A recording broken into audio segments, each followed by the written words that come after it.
What's up guys, this is SCB06 and today I'm going to be showing you how to make your Android phone seem like it's running faster with this simple and easy tip. Let's get straight into the video.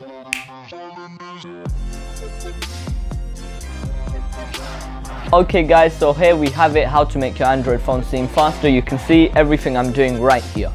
So what you want to do is go into your device settings. Once you've gone into settings, swipe all the way down to About Phone. Once you've gone to About Phone, go to Software Information and tap Build Number until you come to this screen, which is your developer option. Enter your PIN. Once you've done that, developer mode has been enabled.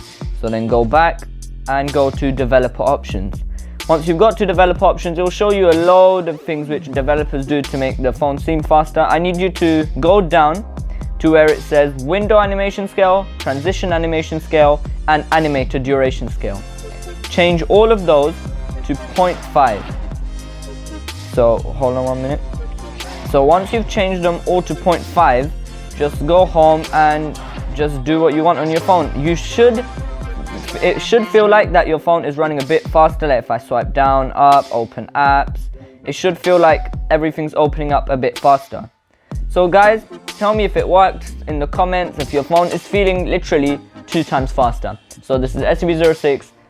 Like and subscribe.